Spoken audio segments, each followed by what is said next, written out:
Donovan, how are you? Never better. Good to be here. Excellent. I was just thinking about it. I'm looking out of my window and it's sunny in Seattle, which is like a extremely rare scenario. So I suspect I met you and I saw the sun. It's like a 1-2 punch. Well, it's actually cloudy in Mission Viejo, Orange County, which is where I'm at, and unusually so because mostly it's sunny here too. That's excellent. Hey, I know, Donovan, you're from South Africa. How often do you go there and how often do you travel back and forth between the US and South Africa? Well, I've just moved my residence to Nevada from the Bay Area. I've been several decades in Silicon Valley. I actually moved to Silicon Valley in 1982. I'm originally from South Africa. I left South Africa back in the mid 70s. I went to Italy for a few years to be an athlete, played professional rugby. Then I went to London, started in the marketing business there. A couple of my assignments there were with Avis Rent-A-Car, launched a whole campaign called We Try Harder, which for many people, that's an enduring promise that Avis made as the number two player in the rental car business. And it was Right. an aspirational sell. So it was trying to turn on the whole branding, the whole organization to kind of deliver on that promise of we try harder. So recognizing folks and rewarding folks and underscoring the promise.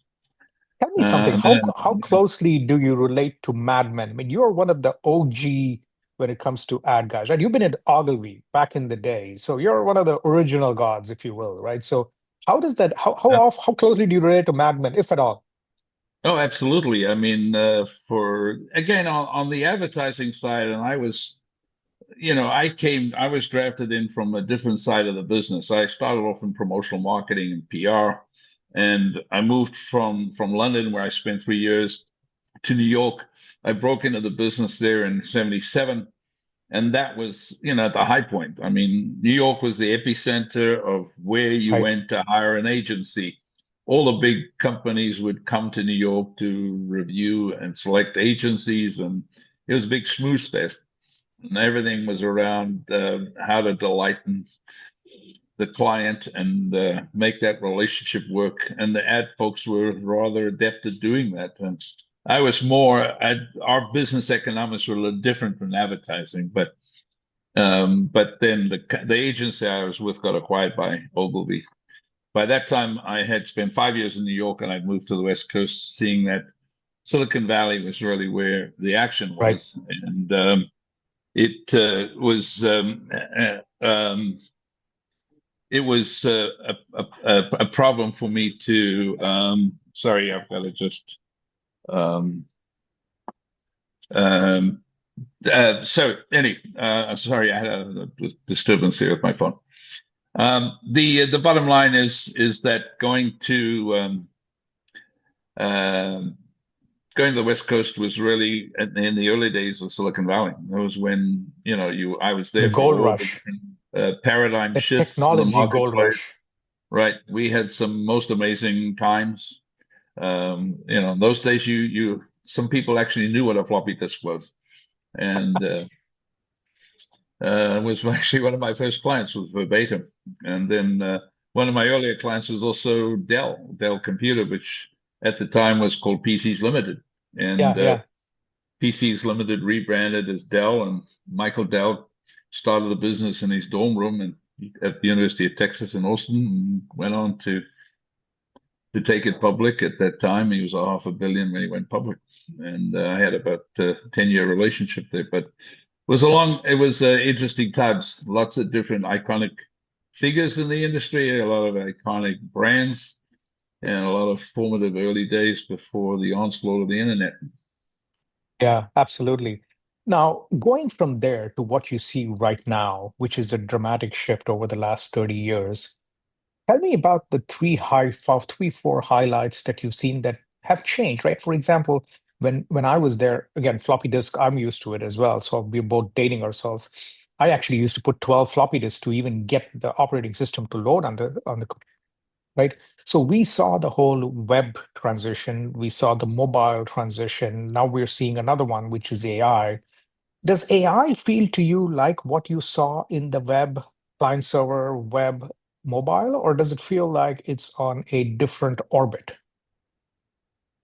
Well, I think it's a much more pervasive and much more wide-ranging, wide-reaching, intrusive innovation.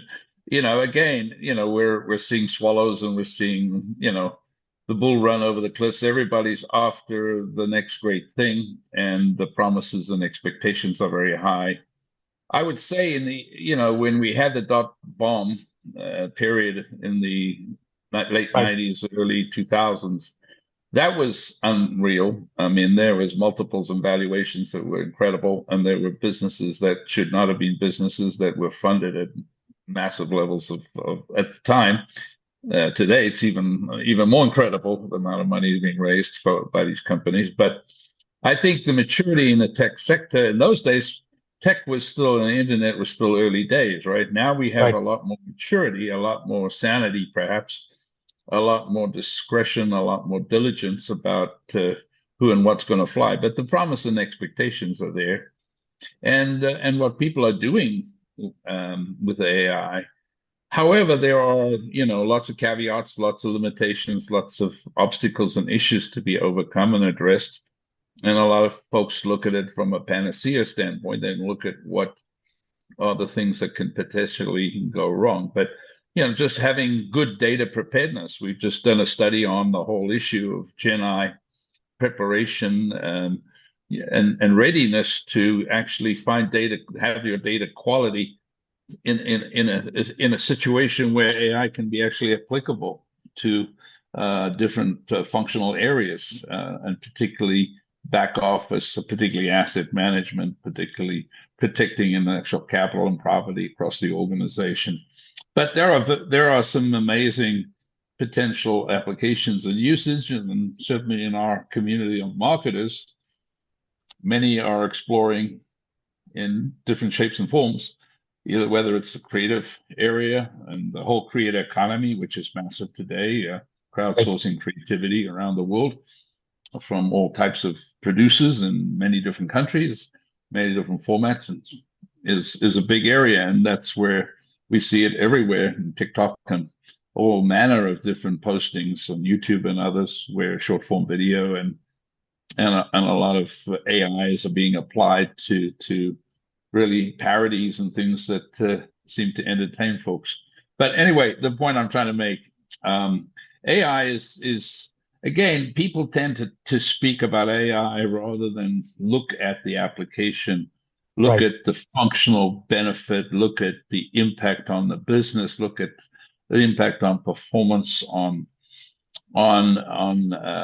consumption of content, looking at the outcomes more so than the infusion of AI is an enabler to produce faster, more predictable, more accurate, more reliable, more insightful, you know, uh, views and contents, and ultimately, number one, it's going to help people make smarter, better, more informed decisions, less costly failures, maybe less failures, more uptime, more Let me business ask you something. continuity.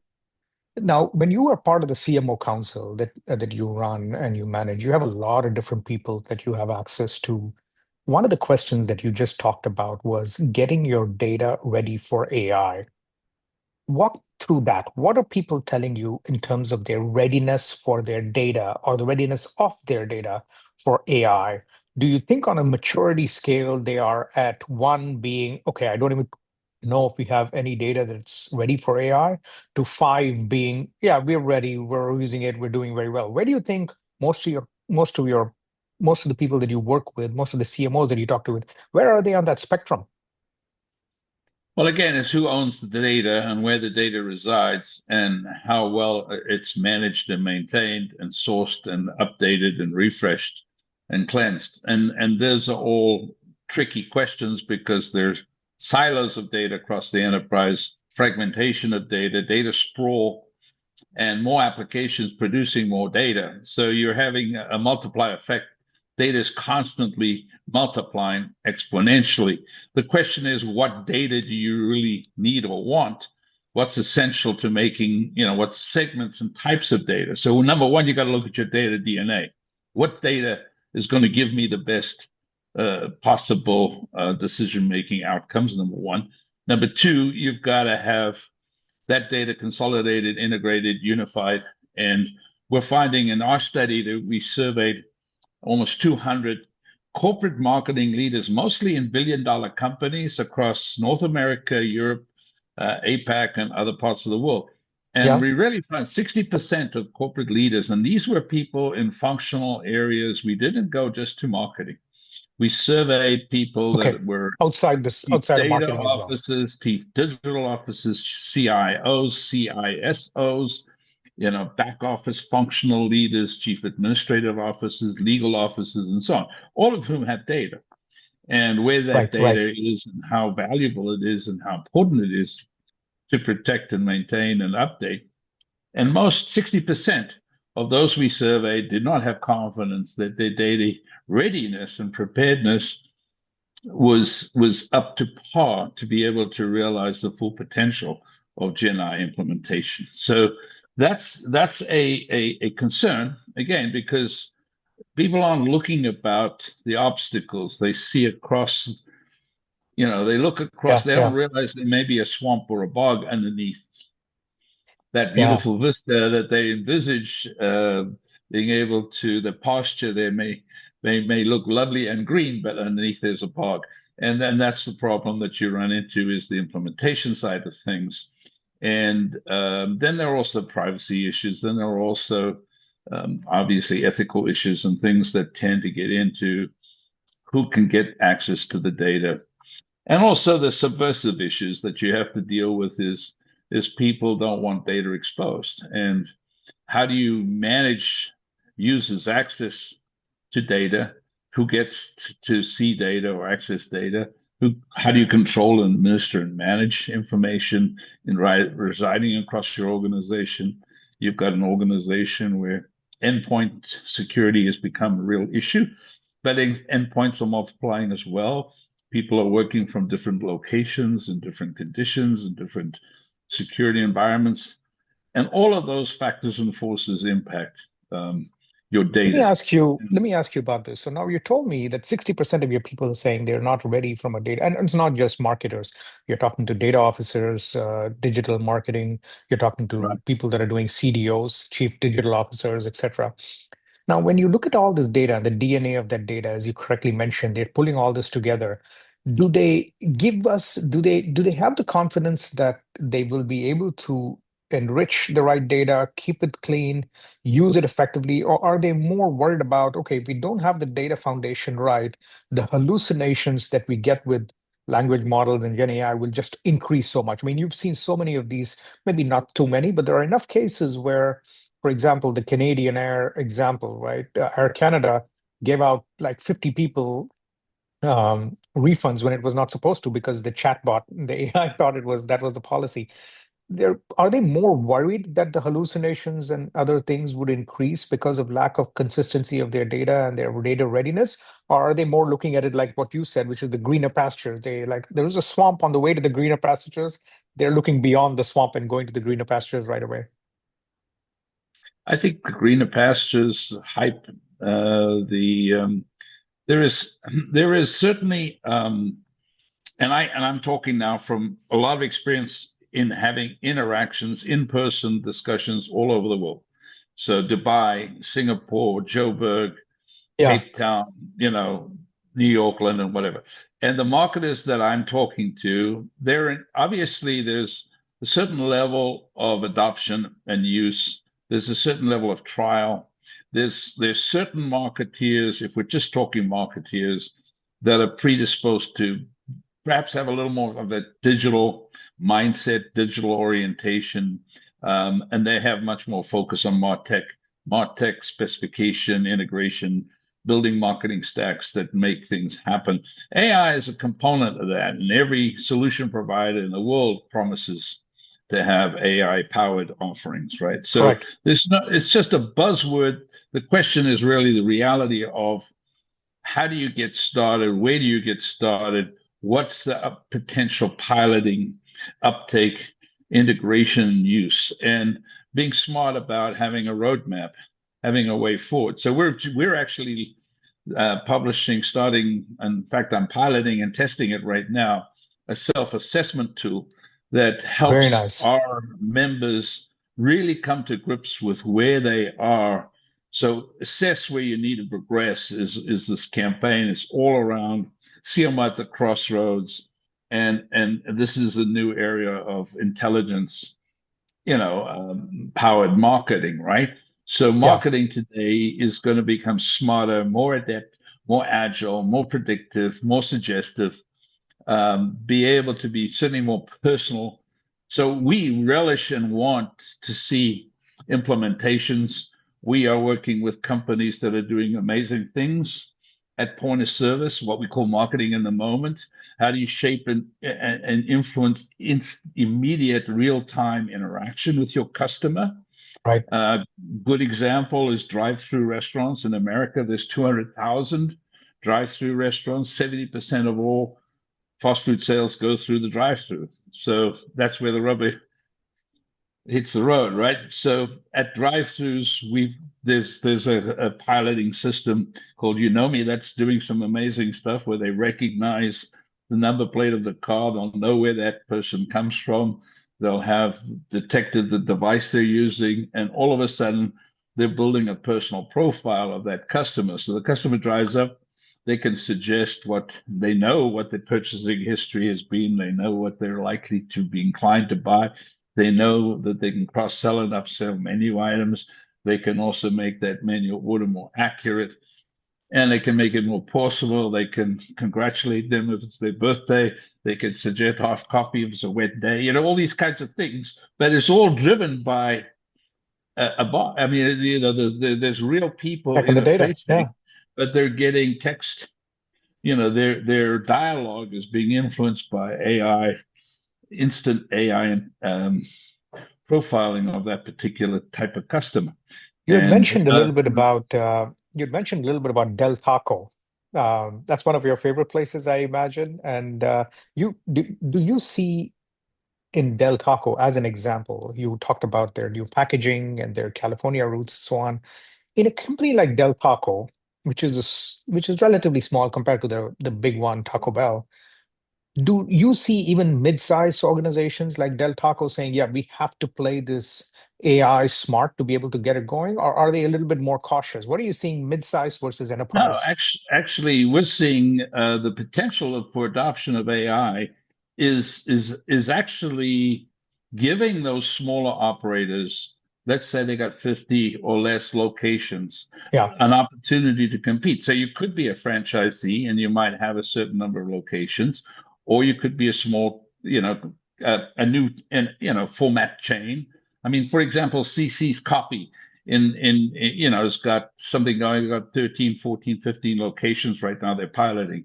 But what you have to look at is what is the one of the challenges is you've got yeah, to look at it more from the standpoint of how it impacts all facets of the business. So it speeds up the service. It makes sure that the orders are more accurate. There's nothing worse than having people come back because your order was incorrect. So the accuracy of the order, satisfaction of the customer, productivity of the service staff in the location. All of those are operational issues, right? In yeah, addition to customer experience, customer satisfaction and gratification, all of those things. They can order faster, quicker. The people recognize them. They have a more personal relationship. Those are all things that overarching. And when you think about fast food business, they're still spending money, boatloads of it, on media advertising, yeah, on yeah, brand marketing, on awareness and promotions and sponsorships and community programs, when really that money could be better spent at the point of service in the marketing in the moment. So you've certainly got to get traffic there, and there's lots of ways to net the traffic in, even through location-based marketing. But once they're in that drive-through, you can increase, you can get a 20 to 30% increase in revenue yeah, yeah. No, um, I absolutely agree with you on that one. and then you bring all the efficiencies and the cost savings in those areas and the throughput, and all of these things impact the business. So marketing today has to look more about not we're not no about a cost center. You got to be looked as a command center. And the way we're going to become command centers is we're going to have access to intelligence and insights faster, quicker, and better than anybody else in the organization. So marketeers are going to see, we call it, really the idea that a CMO is a force multiplier in the C-suite is a big deal. It's time for marketing to step up and stand up and be the strategic voice in the organization, much more so than they have before. Well, Yeah. traditionally, it looked as waiting tables, right? That's not Let, what let me marketers ask need to you, do. let me ask you a little different question. Let's switch gears a little bit. How is Donovan using AI? How has your life changed in the last 2 years with AI? Are you using it more on a personal basis for communication, for content creation, or for analysis? How are you using AI? How does someone, I mean, you run a fairly decent sized organization, fairly large. You've got a lot of community members across the world. How are you using AI to make yourself more productive? Well, I'm relying on the folks that are providing me with digital technology devices, applications. They're the experts. There are others who are proficient at creating or researching or writing. So in our business, people are using it to create content, for Hmm. example, um, perhaps create content that's better, more accurate, more reliable, perhaps more dynamic, more wide-ranging, more insightful. So with AI, what I use is to source market insight. So I can get on and source I can aggregate if I'm going to do a blog or if I'm going to Right. write a strategic brief, getting the data, getting the insight, getting the facts and stats is actually very well facilitated by AI driven searches and content and stuff like that. So AI from a search standpoint, from finding not so much searching but finding what you want and collectivizing what you want and presenting what you want and illustrating what you want and representing what you want. This just is, again, it's enabling me to produce content that's of higher caliber and more engaging and more thoughtful and more factual. And I can Yeah. also have attribution. I can also find out who's consuming my content. I can find out more about the individual and what organization they're with and what role they play in that organization. So I can find out more about my members. I can find out more about the companies they work with and the markets they serve. So all of this is just it's putting you on steroids. It's multiplying your capacity to Right. execute. And people worry about job loss and things like that. But I think this is empowerment. It's all about making you better at what you do and allowing you to do things you weren't doing before and allowing you to grow and develop in areas you weren't growing and developing before. So it's if you become adept at it's not so much that you have to do it because this is all going to be embedded in whatever application or device you're using or channel, or everybody is integrating AI in one shape or form. So it's more the maturity level as it grows and becomes more pervasive. Now, does that mean that folks don't have to be as smart as they used to be? They don't have to be as I think trained we'll as have they to used to continue to be? be smart at least. Yeah. Yeah, I mean, there's some folks who say we're not graduating people that are that smart anymore because they're using AI to get through their programs. They're using AI Sure. to represent That's themselves. similar They're to looking at AI to do the work for them rather than That's them similar to doing. people that said it about calculator probably as well, right? Hey, you're not doing it by using pen and paper. You're using calculator. You're not smart anymore. But they got different kinds of smarts. I think the way I think about it, Donovan, is it's different. I hate to call it, but there are different muscle groups. When you don't use one set of muscle groups for something, you tend to use it for something else, right? So I look at it that way as well. If AI is going to do a lot of synthesis, analysis, it's going to do a little bit of brainstorming for you. There are other areas that you will have to. And I think creativity and being more human is going to be a key area that people will have to lean more in because of already, I'll tell you on LinkedIn, you and I look at a lot of stuff on LinkedIn. I look at it almost every day, right? You can easily make out the people that post stuff that they just copy and pasted from ChatGPT, and just a complete turn off for me. I just immediately unfollow them and I just make sure I don't get updates from them at all. It's like two times you do it, and like, come on, man, you're just copying it and pasting it. There's no point in you saying anything anymore. I don't mind if people use it for ideas. I don't mind if people refine it with ChatGPT, but you're pulling the whole thing by giving a prompt. I mean, come on, that's a waste of time. Well, I'll give you an example. I have just used it because I was publishing a piece on tariff, tensions and Yeah, tariff troubles. And there's so much that's been written about that right now. There's so many different points of view out there. correct. And I wanted to get a real clear snapshot. And I did cheat. I went and I actually shared the fact that I pulled this using AI, but it was actually amazingly comprehensive and rather accurate and saved me a lot of time. And my time is money, and it's billable time. So if I could do something faster and exponentially better in less time, that's great. So that's what that's your trade-off. It's just it helps me present information that other people could have done themselves, but I'm doing it for them, and they're benefiting from the fact that it's a nice tight summary. Now we're doing something else we're exploring, which is creating digital personas. In other Yeah, words, we want to we want CMOs, particularly those who are transitioning out of the workforce. You know, CMO Council is a global knowledge transfer organization. We're all correct. about experiential knowledge. How do I collectivize it? How do I share it, present it, increase consumption and use of practitioner-based insights. So we engage qualitatively and quantitatively with our membership. And the whole goal here is to take their insights, their problems, their challenges, their complexities, their obstacles, and really share that with others.